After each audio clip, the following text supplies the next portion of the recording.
actually been really stressful trying to plan everything. Gotta pick a venue, food, guest list.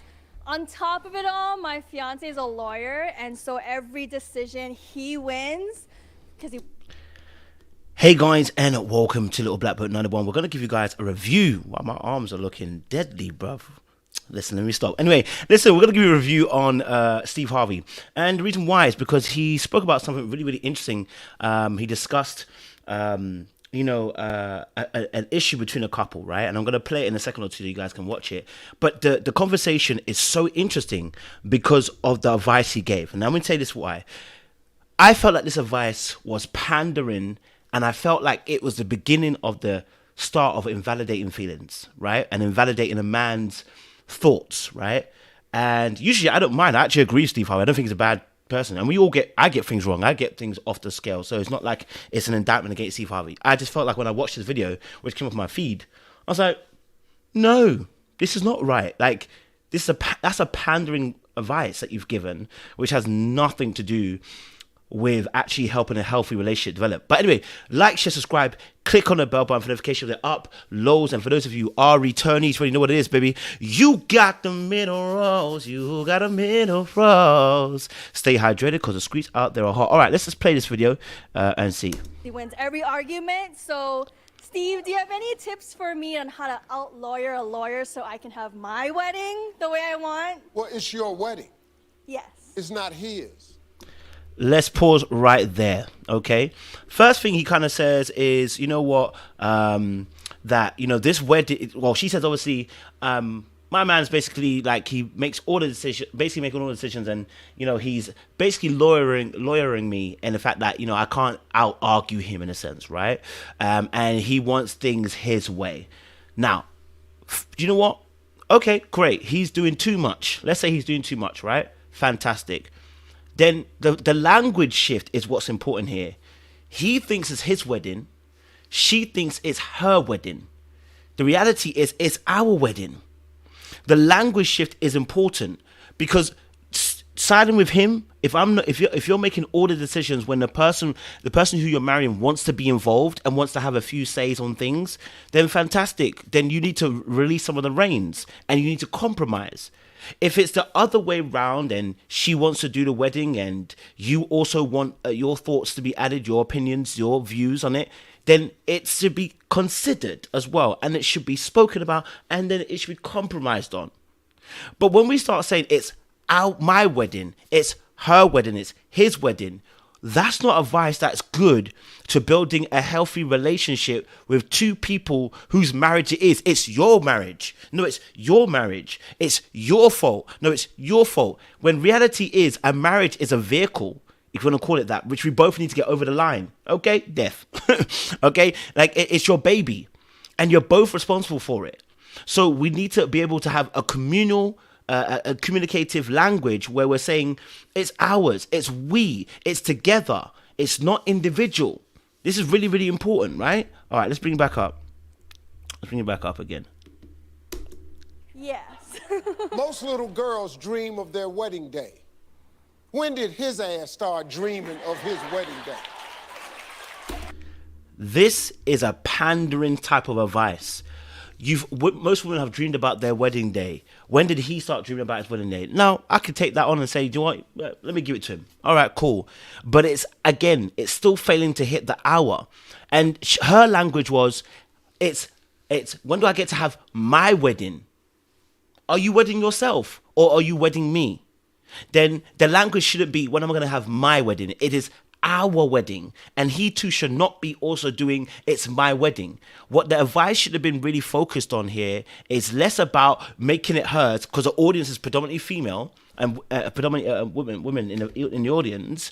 But this advice is super pandery, and it's like, where are we going? You know what I mean? Like, how does this make for effective communication between two people in a relationship who both want their way? You know? Let's just bring this back again. Let's bring this back again. All right. Is that him? Yes. Stand up, man. Hi, Steve. You can't. It's her day. You can't take her day from her. It's not her day. It's our day. You're not wedding yourself. Like, people need to get this out of their heads. It is not her day. It is our day. When people come together, both families are coming together. Which is why when family-in-law start impeding, it gets annoying. Stop impeding. It's not your day. It is your children's day.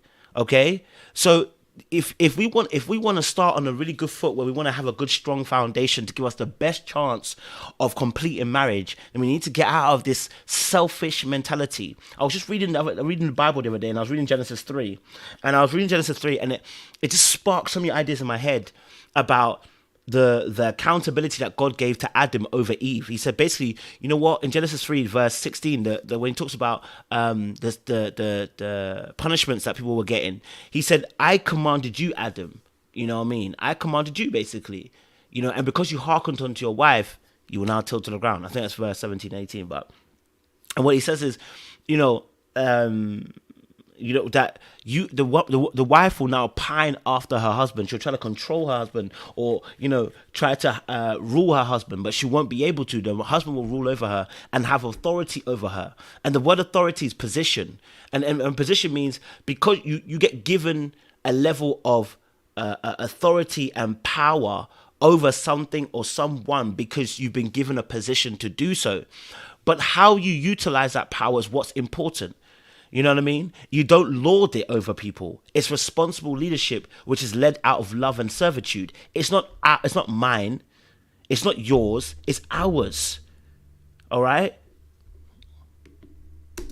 For stuff you want. It's not your day. You ain't got but you don't get but two things you get to do at that wedding. I and do. This is problematic advice.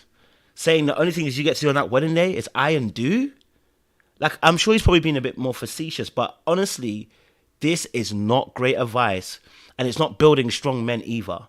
Listen, if he wants to be involved with the wedding, he should be. If he has thoughts towards the wedding, he should do. If he wants to contribute towards the design of the wedding, he should do.